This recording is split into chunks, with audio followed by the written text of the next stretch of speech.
Shalom. Shalom. Haleluya. Saya percaya kita semuanya bersuka cita pagi ini. Amin.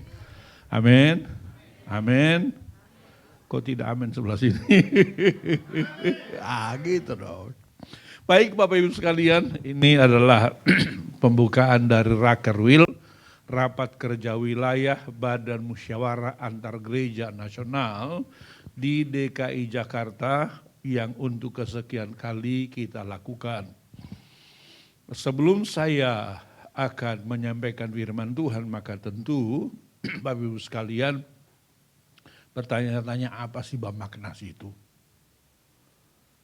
Bamaknas itu adalah sebuah ormas keagamaan yang kami dirikan beberapa tahun yang lalu, Bapak Ibu sekalian, dengan visi yang sangat jelas, yaitu memperjuangkan aspirasi umat Kristen di tengah-tengah bangsa dan negara yang kita cintai ini. Sehingga keberadaan dari umat Kristen di tengah-tengah Indonesia yang kita cintai ini tidak hanya sekedar ada dan beribadah, tetapi orang Kristen di tengah-tengah Indonesia yang kita cintai ini harus betul menyatakan karya nyata sehingga Indonesia ini makin maju seperti yang para pendiri Republik harapkan itu akan terjadi.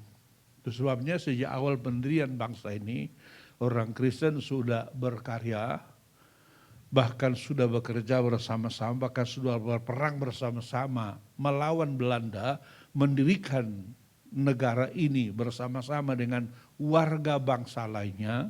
Tetapi kerap kali dalam perjalanan sejarah kita dianggap hanya warga kelas 2, kelas 3 dan sebagainya. Karena itulah dengan adanya Undang-Undang Ormas nomor 17, maka kita dirikanlah Badan Musyawarah Antar Gereja Nasional ini yang nomenklaturnya ini sama dengan NU, Muhammadiyah dan berbagai ormas keagamaan lainnya, teman-teman sekalian. Dan karena itu kita mesti memposisikan diri seperti itu sehingga kita bisa berkarya seperti warga bangsa lain. Beberapa tahun yang lalu, kenapa ormas kita dirikan? Waktu itu kami pernah bikin sebuah kegiatan bersama dengan LKKBN di sebelah, Lembaga Keluarga Berencana Nasional di sebelah, lalu kemudian bersama-sama dengan NU, waktu saya sedang jadi ketua sinode gereja ini waktu itu, lalu kita adakan di Bidakara waktu itu. Ketika waktu itu kebanyakan itu kita yang biayai, karena memang kita yang katakanlah memprakarsai, ajak BKKBN, lalu kemudian Tanfisia NU terutama. Lalu ketika terjadi dialog di situ, berbincang-bincanglah kan, terutama dengan ketua Tanfisia NU waktu itu berbincang-bincang, lalu dia tanya begini, berapa banyak dana pemerintah yang kalian kelola? Lalu kita bilang nggak ada, malah kegiatan ini kita sendiri yang berusaha membiayainya dengan mengumpul dana dari sana, dari sini, dan lain sebagainya. Terjadilah Pekan Keluarga ini, namanya itu kita beri namanya Pekan Keluarga. Lalu ibu itu bilang begini, kami mengelola dana pemerintah puluhan miliar, bahkan ratusan miliar. Saya tanya bagaimana caranya? Dia bilang begini, pemerintah itu kan punya program. Nah program pemerintah itu bisa di-join operasionalkan dengan yayasan-yayasan, dengan lembaga-lembaga lain, dengan ormas-ormas lain. Saya pikir kalau gitu selama ini kita salah, kita berjuang, banting tulang, cari uang, bikin program untuk kegiatan pengentasan kemiskinan dan lain sebagainya. Ternyata kita bisa join dengan pemerintah untuk melakukan program. Maka saya tanya sama dia lebih dalam, bagaimana caranya? Ya kami dirikan ormas. Dan ormas itu adalah memang dalam undang-undang ada aturannya bahwa ormas itu dibiayai dan didukung pemerintah. Maka waktu bertepatan dengan terbitnya Undang-Undang nomor 17, maka saya bilang kalau gitu, saya bilang dengan waktu itu Pak Saur jadi Dirjen Bimas Kristen Republik Indonesia, saya bilang ayo kita bikin aja Ormas, Badan Musyawarah Antar Gereja Nasional. Mengingat di mana-mana sudah ada Bamak. Tapi Bamak yang sudah ada itu satu, enggak ada SK Kumhamnya. Karena kan persyaratan dapat bantuan pemerintah lah harus ada SK Kumhamnya. Ada dari Depsos dan lain sebagainya. Maka kita mulai bikin itu. Dan bukan cuma itu. Dan akhirnya terjadilah Bamaknas ini. Makanya Bamaknas kita ini teman-teman mesti dipahami bahwa ini bukan gereja. Ini adalah ormas keagamaan yang diakui oleh pemerintah di Republik ini yang standingnya itu, legal standingnya sama dengan NU dan Muhammadiyah. Dan ini jauh lebih mudah bagi kita untuk kita berbincang-bincang dengan katakanlah ormas-ormas lain. Kenapa? Karena ya memang sesama ormas dan dibangun di atas dasar hukum yang sama, begitu teman-teman. Itu sebabnya Bamaknas ini berdiri dan berjalan dan puji Tuhan. Sekarang sudah ada 36 provinsi kita Bapak Ibu sekalian. Dan terakhir ini kita sudah makin diakui keberadaannya sehingga dalam beberapa bulan terakhir ini setiap kali pelantikan kita selalu kita buat di kantor gubernur. Bulan lalu kita lantik di Bamaknas Kalimantan Selatan di kantor gubernur Kalimantan Selatan. Semua dibiayai oleh gubernur. Lalu 2 minggu lalu kita bikin pelantikan Bamaknas Daerah Istimewa Yogyakarta di kantor gubernur Daerah Istimewa Yogyakarta dan seluruhnya dibiayai oleh gubernur di Daerah Istimewa Yogyakarta. Dan minggu lalu kita baru meresmikan melantik pengurus DPW Bamaknas Banten. Kita lakukan pelantikannya di kantor gubernur Banten Bapak Ibu sekalian. Dan seluruh pembiayaannya ditanggung oleh gubernur Banten Bapak Ibu sekalian. Ya mau saya adalah begini. Mau saya adalah ayo kita coba kembangkan Bamaknas ini sesuai dengan legal standingnya itu supaya Bamaknas ini betul-betul katakanlah satu diakui dan kita bisa berkarya di tengah-tengah masyarakat. Yang kedua juga kita bisa menjadi mitra utama dari pemerintah sehingga kita bisa ikut serta dalam pengentasan kemiskinan. Kita bisa ikut menolong sesama yang kesulitan. Dan bulan lalu ketika ada RDP, rapat dengar pendapat dengan DPR RI Komisi 8, maka Bamaknas yang diundang mewakili umat Kristen untuk menyampaikan pendapatnya di Komisi 8 itu. Kenapa? Lagi-lagi ya karena memang kita sudah berjuang sehingga posisi kita makin diakui di tengah-tengah bangsa dan negara ini.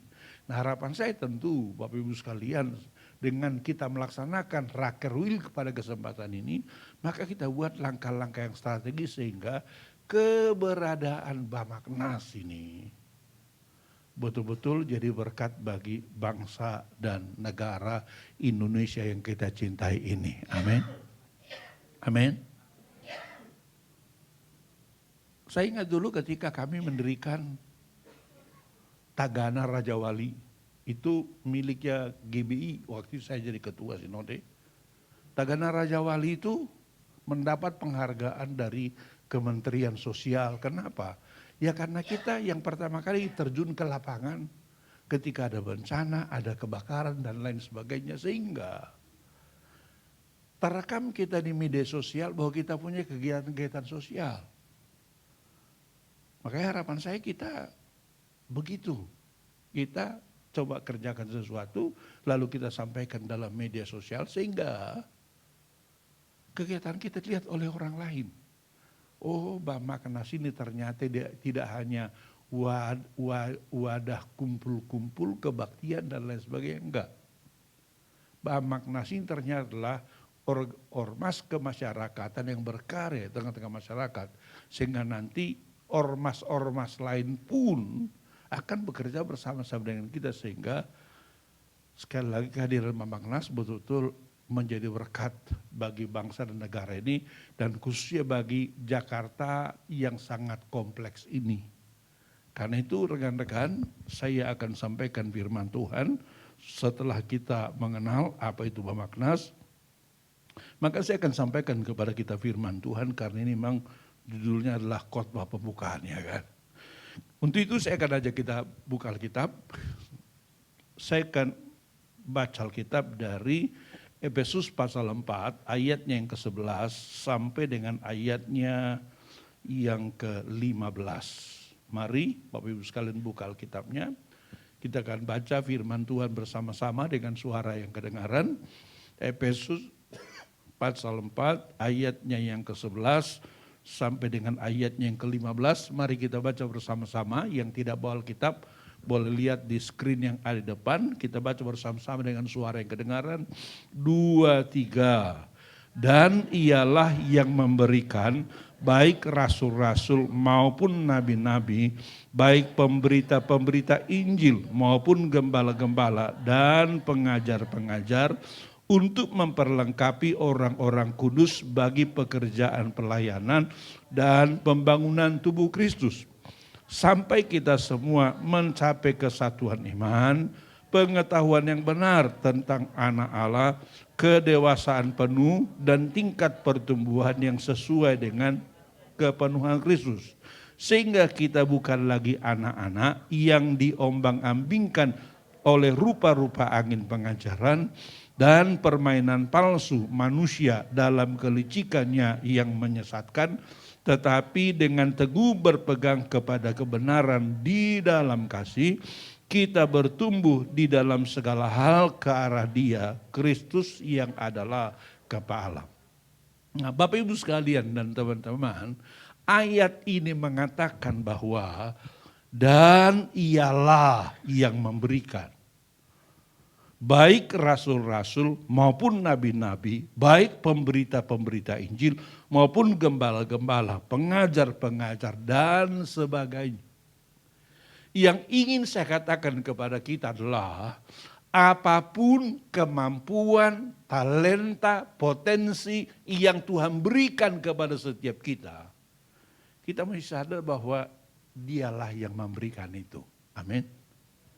Dialah yang memberikan kemampuan kepadamu sebagai pengajar, kepadamu sebagai pemberita Injil, kepadamu sebagai gembala, kepadamu sebagai penari, kepadamu sebagai pemusik, dan kepada kita kemampuan apapun. Tuhanlah yang memberikan itu kepada kita.